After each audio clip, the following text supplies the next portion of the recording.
तो छात्रों, आज आपको कक्षा 12 नागरिक शास्त्र यूपी बोर्ड में जो बहुविकल्पीय प्रश्न यानी ऑब्जेक्टिव टाइप के प्रश्न आते हैं और वो परीक्षा की दृष्टि से काफ़ी महत्वपूर्ण हैं, तो उसका जो है आप एक बार से रिवीजन कर लें। परीक्षा नज़दीक है, मुख्य जो प्रश्न हैं इम्पॉर्टेंट उसको मैं आप लोगों के समक्ष रख रहा हूँ। तो छात्रों, देखते हैं पहला इम्पॉर्टेंट प्रश्न क्या है। सन 1991 की मुख्य घटना क्या थी?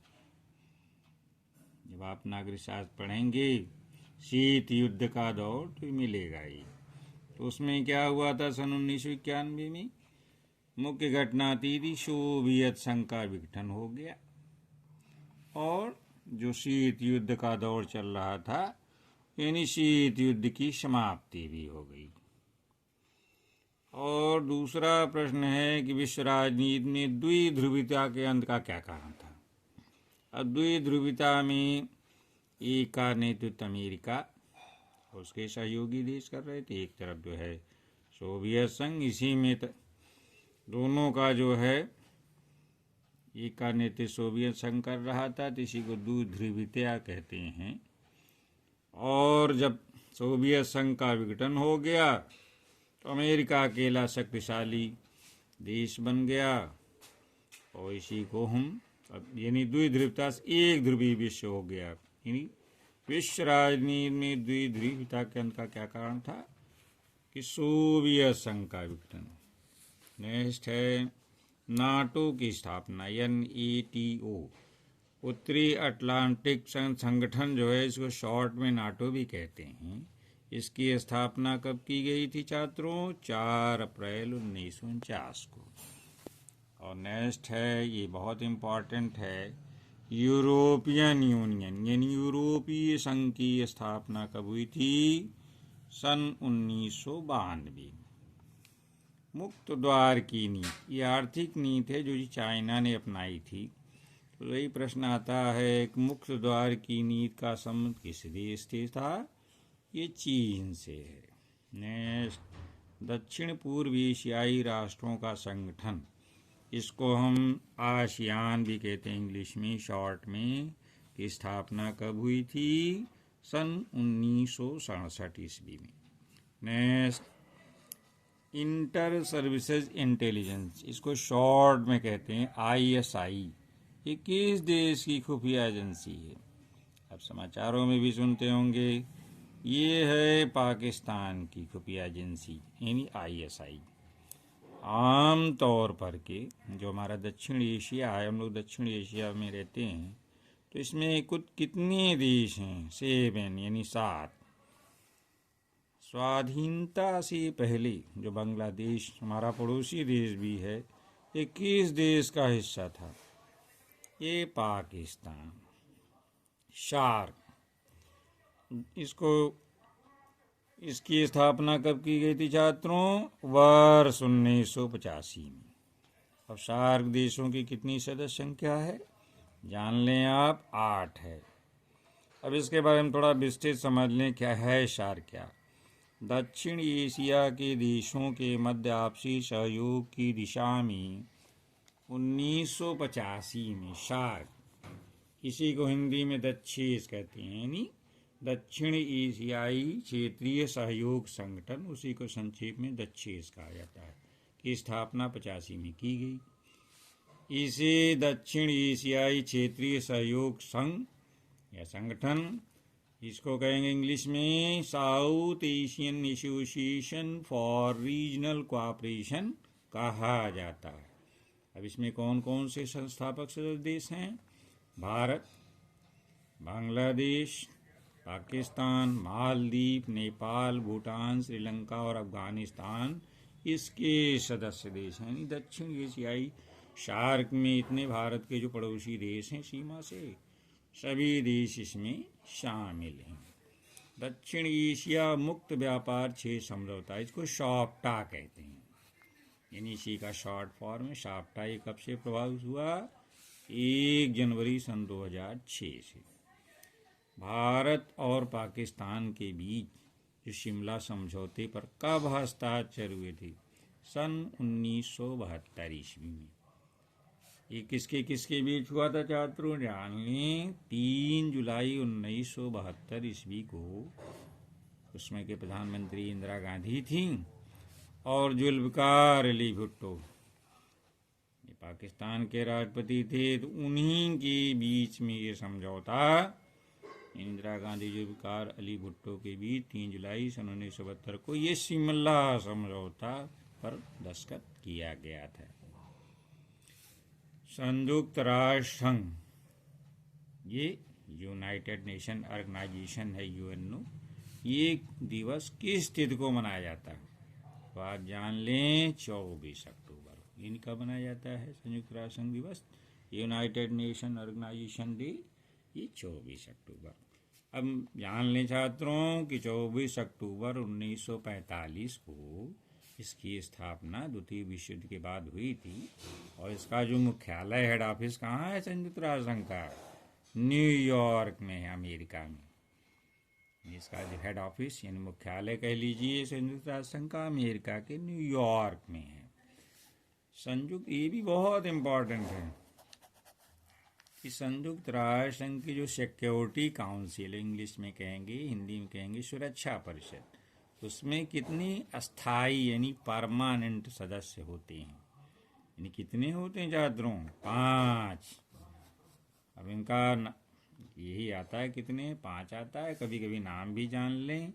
अमेरिका, रूस, ब्रिटेन, फ्रांस और चीन, ये 5 जो है ये संयुक्त राष्ट्र संघ के अस्थाई मेंबर हैं, इसमें अस्थाई सदस्य हैं। और संयुक्त राष्ट्र सुरक्षा परिषद अस्थाई, टेम्परेरी, ये लोग जो है 2 साल के लिए चुने जाते हैं। तो कितने अस्थाई सदस्य होते हैं सुरक्षा परिषद में? 10। छात्रों जान लें कि जो ये अस्थाई सदस्य होते हैं 10 ठो, ये संयुक्त राष्ट्र सुरक्षा परिषद अस्थाई सदस्य, ये कितने साल के इनका कार्यकाल होता है? कितने साल तक ये रहते हैं, सदस्य बने रहते हैं? अगर अस्थाई बना दिए गए तो ये 2 वर्ष के लिए चुने जाते हैं। भारत जो है किस वर्ष संयुक्त राष्ट्र संघ का सदस्य बना? यानी 24 अक्टूबर 1945 में स्थापना हुई और भारत कब सदस्य बना? 45 में। सन 1945 में भारत संयुक्त राष्ट्र संघ का सदस्य बना। अब ये नेक्स्ट है, बहुत इम्पॉर्टेंट है छात्रों की WTO, हिंदी में कहेंगे विश्व व्यापार संगठन और इंग्लिश में क्या कहेंगे? वर्ल्ड ट्रेड ऑर्गेनाइजेशन, उसी का शॉर्ट फॉर्म है WTO। इसका हेड ऑफिस कहाँ है? मुख्यालय जिनेवा में, याद कर लें, जिनेवा में। अब एक आता है विश्व बैंक। विश्व बैंक IBRD को विश्व बैंक कहते हैं। इसकी स्थापना यानी कब बना था विश्व बैंक? 1945 में। अब विश्व बैंक करता क्या है थोड़ा सा जान लें शॉर्ट में। ये जो है अपने सदस्य देशों के विकास के लिए, डेवलपमेंट के कार्य के लिए जो देश सदस्य इसके हैं बैंक के, तो उनको आसान ऋण और ग्रांट देता है, ऋण देता है, पैसा देता है कि जो विकासशील देश हैं या इसके सदस्य हैं तो उनको जो है उनका आर्थिक विकास हो सके। तो इसीलिए विश्व बैंक की स्थापना 1945 में हुई थी। संयुक्त राष्ट्र संघ द्वारा किस वर्ष, यानी संयुक्त राष्ट्र संघ की स्थापना 45 में हुई थी, तो उस संयुक्त राष्ट्र संघ द्वारा किस वर्ष मानव अधिकारों की सार्वभौमिक घोषणा, इसको इंग्लिश में कहेंगे universal declaration of human right, ये कब की गई थी कि मानव अधिकारों की सार्वभौमिक घोषणा? वो जान ले छात्रों, वर्ष 1948 में। अच्छा, क्योटो प्रोटोकॉल का संबंध क्या है? क्योटो प्रोटोकॉल जान ले छात्रों, पर्यावरण सुरक्षा, इसमें ग्रीन हाउस गैसों का जो उत्सर्जन इसी को पृथ्वी सम्मेलन भी कहते हैं। उसी में क्योटो प्रोटोकॉल हुआ था। इस पर रोक लगाने के संबंध में सहमति बनी थी।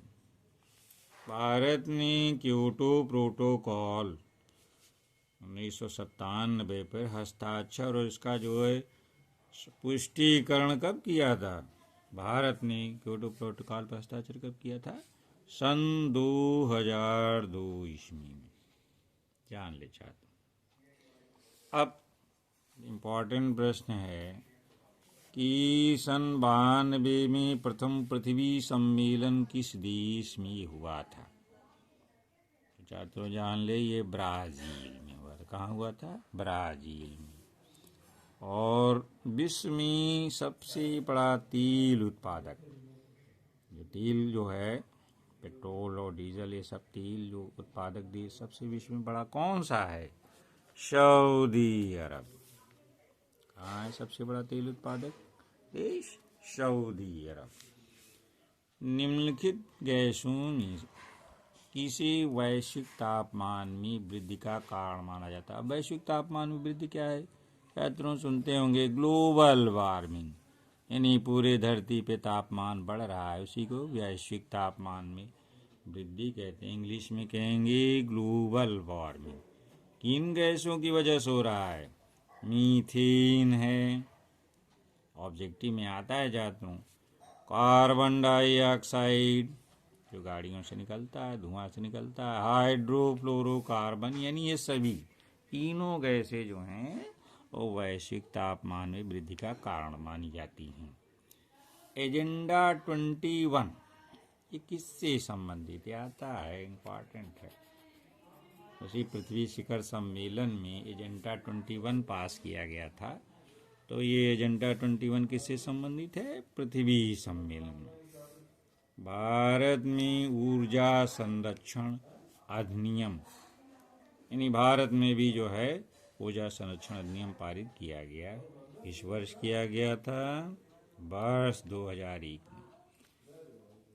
अब छात्रों ये जान लें कि जो पहला पृथ्वी सम्मेलन शिखर सम्मेलन हुआ था तो उसमें कितने देशों ने भाग लिया था? जान ले छात्रों, 170 देश भाग लिए थे पृथ्वी शिखर सम्मेलन।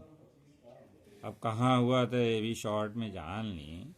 रियो सम्मेलन 1992 में ब्राजील की रियो डी जेनेरियो में आयोजित किया गया था। कहाँ हुआ था पृथ्वी सम्मेलन?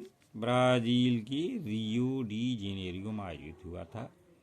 ये जो सम्मेलन है संयुक्त राष्ट्र संघ का पर्यावरण और विकास मुद्दे पर केंद्रित था, और इसी को हम शॉर्ट में पृथ्वी सम्मेलन भी कहते हैं। इस सम्मेलन में हुआ क्या छात्रों?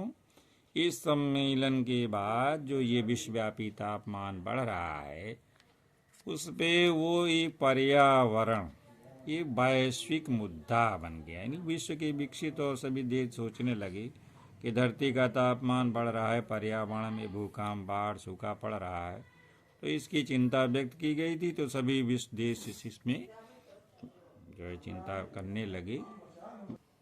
छात्रों जान लें, ये भी बहुत इम्पोर्टेंट है। भाग्य वधू से चिर परिचित भेंट, इसको इंग्लिश में कहेंगे ट्रिस्ट विद डेस्टिनी नामक प्रसिद्ध भाषण किसने दिया था?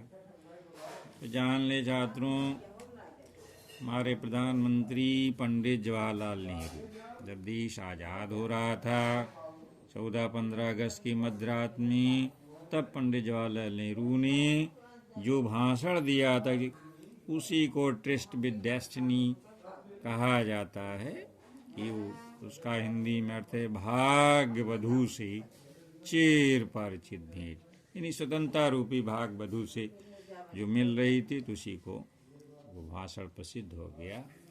अब एक नेक्स्ट आता है छात्रों की आयरन मैन किसे कहा जाता है? भारत का लौह पुरुष। तो भारत का लौह पुरुष आप जान लें छात्रों, सरदार वल्लभ भाई पटेल को। इसीलिए गुजरात में सरदार वल्लभ भाई पटेल की सबसे बड़ी प्रतिमा लौह प्रतिमा स्थापित की गई है। और इनको लौह पुरुष के नाम से जाना भी जाता है। नेक्स्ट, महात्मा गांधी की हत्या कब की गई थी छात्रों? 30 जनवरी 1948 को। नेक्स्ट है कि राज्य पुनर्गठन आयोग, इंग्लिश में कहेंगे स्टेट रिकॉग्निशन कमीशन का गठन कब किया गया था? वर्ष 1953 में। और इसी राज्य पुनर्गठन आयोग की रिपोर्ट के आधार पर 1956 में एक्ट पारित किया गया, राज्य पुनर्गठन अधिनियम। तब 14 राज्य और 6 केंद्र शासित प्रदेशों का गठन किया गया। नेक्स्ट, किस राजनीतिक दल ने द्विराष्ट्रवाद यानी टू नेशन थ्योरी इंग्लिश में कहेंगे, यानी भारत पाकिस्तान, हिंदू और मुस्लिम दो कौमें हैं, एक साथ नहीं रह सकती, तो इसका प्रतिपादन किस राजनीतिक दल ने किया था छात्रों? जान लें, मुस्लिम लीग। नेक्स्ट, आंध्र प्रदेश राज्य के गठन है 56 दिनों की भूख हड़ताल के बाद किस गांधीवादी नेता की मृत्यु होगी छात्रों? पोट्टी श्रीरामुलु। नेक्स्ट, ये भी बहुत इम्पोर्टेंट है कि सीमांत गांधी के नाम से किस नेता को जाना जाता था, बड़े फेमस थे। तो ये खान अब्दुल गफ्फार खान को हम सीमांत गांधी के नाम से जानते हैं। छात्रों, इसको भी देख लें कि रजवाड़ों के शासकों ने भारत में विलय के लिए जिस सहमत पत्र हस्ताक्षर किए थे उसे क्या कहा जाता है? यानी जिनको जो है हमारे गृह मंत्री उसमें सरदार वल्लभ भाई पटेल थे, देसी रियासतों का विलय कराए थे, तो उस जो हस्ताक्षर इस कागज पे किए थे सहमत पत्र पे, उसको कहते हैं इंस्ट्रूमेंट ऑफ एक्सेशन। नेक्स्ट, देसी रजवाड़ों यानी लगभग 565 रियासतें स्वतंत्र थीं, तो उसका भारत में विलय का महत्वपूर्ण प्रयास किसने किया था छात्रों? सरदार वल्लभ भाई पटेल। और ये भी जान लें, ये भारत की स्वतंत्र भारत की पहली डिप्टी प्राइम मिनिस्टर यानी उप प्रधानमंत्री और प्रथम गृह मंत्री भी थे, यानी होम मिनिस्टर भी थे और डिप्टी प्राइम मिनिस्टर भी थे। भारतीय जनसंघ का संस्थापक अध्यक्ष कौन था छात्रों? जान लें, श्यामा प्रसाद मुखर्जी। अब ये जनसंघ जिसके संस्थापक थे, इसका गठन कब हुआ था छात्रों? जान लें, 1951। कब हुआ था? 1951। भारत के किस राज्य में भारतीय कम्युनिस्ट पार्टी ने सबसे पहले संवैधानिक साधनों द्वारा सत्ता प्राप्त की? संवैधानिक साधनों मतलब ये है कि पहले जो है एक दलीय प्रभुत्व का दौर था कांग्रेस का, तो सबसे पहले किस राज्य में कम्युनिस्ट पार्टी ने इलेक्शन के माध्यम से, यानी जनता ने चुना था, सत्ता प्राप्त की थी? वो था केरल। यानी भारतीय कम्युनिस्ट पार्टी केरल में सत्ता में आई थी चुनाव के द्वारा। भारत का प्रथम आम चुनाव कब हुआ था? उसको आम चुनाव को इंग्लिश में क्या कहते हैं? General election. जैसे अब ये 2004 में जनरल इलेक्शन होंगे अब, तो वैसे भारत का जो पहला था आम चुनाव कब हुआ था? 1952 में। स्वतंत्र भारत में होने वाले जो पहले 3 चुनाव हुए थे उसमें किस दल का प्रभुत्व था छात्रों? कांग्रेस, यानी भारतीय राष्ट्रीय कांग्रेस पार्टी जो आज भी है, इसका 3 चुनाव में प्रभुत्व था। यानी कोई पार्टी इतनी शक्तिशाली नहीं थी जो कांग्रेस की जगह ले सके। और नेक्स्ट छात्रों, भारतीय संविधान कब लागू हुआ? 26 जनवरी 1950 में। इसको भी जान लें छात्रों कि संविधान में वर्णित बंधों के अनुसार ही निर्वाचित सरकार चुनने के लिए जनवरी 1950 में एक चुनाव आयोग, उसको इंग्लिश में कहेंगे इलेक्शन कमीशन, का गठन किया गया था 50 में। और सुकुमार सेन को भारत का पहला चुनाव आयुक्त नियुक्त किया गया था। कौन था पहला चुनाव आयुक्त? सुकुमार सेन। 50 में चुनाव आयोग का स्थापना हो गई। अब ये आयोग करता क्या है छात्रों? चुनाव आयोग इस आयोग का कार्य पूरे देश में निष्पक्ष और शांतिपूर्ण तरीके से चुनाव संपन्न कराना था, और यही कार्य चुनाव आयोग आज भी करता है। पहली पंचवर्षीय योजना कब प्रारंभ की गई थी छात्रों? 1951 में। पंचवर्षीय योजना का कार्यकाल योजना अवकाश, प्लान हॉलीडे इंग्लिश में कहेंगे, किस वर्ष था? 66 से 69 तक एक वर्षीय योजनाएं लागू की गई थी। उसमें अकाल भुखमरी, देश में स्थिति ऐसी नहीं थी युद्धों के कारण कि जो है पंचवर्षीय योजनाएं काम करें, तो 3 वर्षों की 66 से लेकर 69 तक, इसको प्लान हॉलीडे कहते हैं, यानी योजना 3 साल तक एक वर्षीय योजनाएं बनाई गई थी, तो उसी को योजना अवकाश कहते हैं। याद कर लें, 66 से 69 तक योजना आयोग के स्थान पर, अब छात्रों योजना आयोग खत्म कर दिया गया है, उसके स्थान पे एक नई संस्था आ गई। उसका क्या नाम है छात्रों? नीति आयोग। उनकी स्थापना कब हुई छात्रों? 1915 में। चीन ने भारत पर किस पर आक्रमण किया? सन 1962 में। भारत और पाकिस्तान के मध्य ताशकंद समझौते पर किस वर्ष हस्ताक्षर हुए थे? 1966 में। भारत ने अपना पहला परमाणु परीक्षण, एटॉमिक परीक्षण कब किया था? मई 1974 में। 1965 में भारत पाकिस्तान युद्ध के समय भारत का प्रधानमंत्री कौन था? लाल बहादुर शास्त्री जी उसमें प्रधानमंत्री थे। इंडियन नेशनल आर्मी, शॉर्ट में कहेंगे INA, का गठन किसने किया था? सुभाष चंद्र बोस ने। भारत और चीन के बीच जो पंचशील समझौता कब हुआ था? 1954 में। किसे भारतीय विदेश नीति, इंडिया की जो फॉरेन पॉलिसी है उसका मुख्य निर्माता किसे माना जाता है? पंडित जवाहरलाल नेहरू को। यही जो है पंचशील समझौता जो नीति है वो आज तक चली आ रही है। भारतीय विदेश नीति का मूलभूत सिद्धांत ये गुट निरपेक्षता की, भारत किसी भी गुट में नहीं रहेगा और स्वतंत्र अपनी विदेश नीति अपनाएगा। तो ये गुट निरपेक्षता का संविधान किस भाग में संबंधित है ये देखेंगे कि डायरेक्टिव पॉलिसी है संविधान में, नीति निर्देशक का, तो उसमें दिया गया है कि भारत कैसे संबंध रखेगा विदेशों से। और जय जवान जय किसान का नारा आप छात्रों जानते हैं कि लाल बहादुर शास्त्री जी का दिया हुआ है। गैर कांग्रेसवाद का नारा किसने दिया था? डॉक्टर राम मनोहर लोहिया ने। 1975 में आपातकाल की घोषणा संविधान के किस अनुच्छेद की तहत की गई थी? छात्रों जान ले, आर्टिकल 352। इसको संविधान के अनुच्छेद 352 में जब राष्ट्रपति को लगता है आपातकाल स्थिति विद्यमान है तो देश में राष्ट्रपति आपातकाल की घोषणा कर सकता है। प्रधानमंत्री श्रीमती इंदिरा गांधी ने आपातकाल की घोषणा किस वर्ष की थी छात्रों? बहुत इम्पोर्टेंट है। 25 जून 1975 को देश में इंदिरा जी ने आपातकाल की घोषणा की थी। राष्ट्रपति उसने 25 ने इस पर हस्ताक्षर किए। 25 जून 1975 को इमरजेंसी लागू की गई। आपातकाल की घोषणा का अधिकार छात्रों किसे दिया गया है? कौन? तो कैबिनेट की सलाह पर राष्ट्रपति ही करता है। 352 में राष्ट्रपति को जब लगता है तो राष्ट्रपति को घोषणा करता है। हालांकि कार्य जो सरकार रहती है उसकी कैबिनेट उसी के प्रस्ताव को राष्ट्रपति हस्ताक्षर करता है। भारत में गरीबी हटाओ, पॉवर्टी हटाओ का नारा किस प्रधानमंत्री ने दिया था? प्रधानमंत्री श्रीमती इंदिरा गांधी जी ने।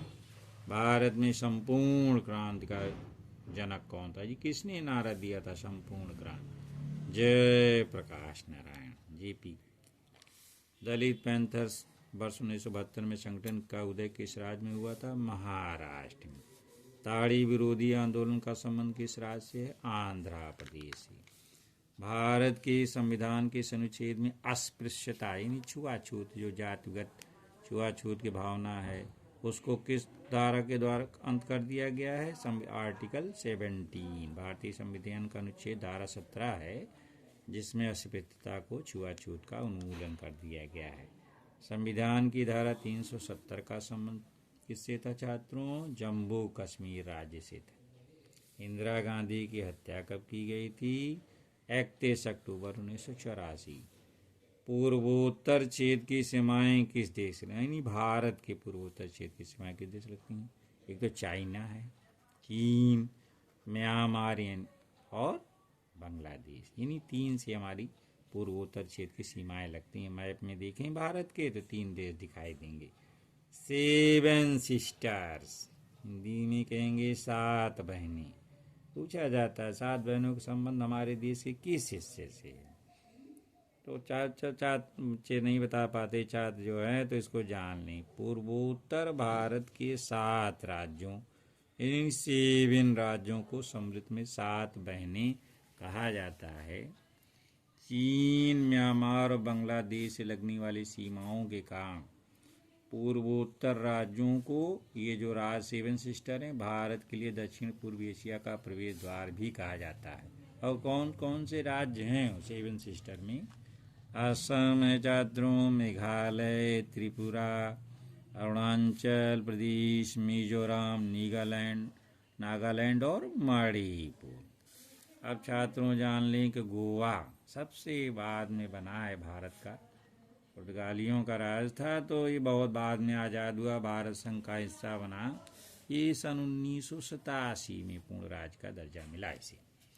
शेख मोहम्मद अब्दुल्ला कौन थे? जम्मू कश्मीर के नेता थे और नेशनल कॉन्फ्रेंस के नेता शेख अब्दुल्ला जो है 1947 में जब भारत में विलय हो गया, महाराजा हरि सिंह ने हस्ताक्षर कर दिया और जम्मू कश्मीर का भारत में विलय हुआ तो कौन मुख्यमंत्री बना? जम्मू कश्मीर के मुख्यमंत्री शेख अब्दुल्ला बने थे।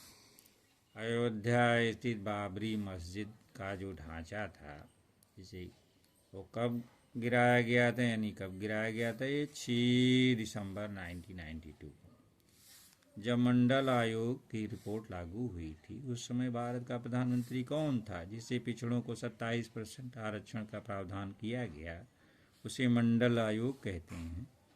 तो उसमें प्रधानमंत्री श्री विश्वनाथ प्रताप सिंह जी थे। इस वर्ष में सरकार द्वारा मंडल आयोग की सिफारिश लागू किया, वर्ष 1990 में। मंडल आयोग के अध्यक्ष कौन थे? बीपी मंडल, विद्वेश्वरी प्रसाद। मंडल आयोग ने अपनी सिफारिशें कब पेश की? 1980 में। तो छात्रों ये 84 प्रश्नों की जो श्रृंखला है नागरिक शास्त्र में हम आपके समक्ष लाए हैं, और इसको आप विधिवत तैयार करें तो बहुत ही अच्छे मार्क्स ऑब्जेक्टिव तो आपके निश्चित रूप से इसमें से 100% फंस जाएंगे। और इसको तैयार कर लेते हैं तो मैं आशा है कि परीक्षा में आप नागरिक शास्त्र विषय में अच्छे अंक प्राप्त कर सकेंगे। धन्यवाद छात्रों।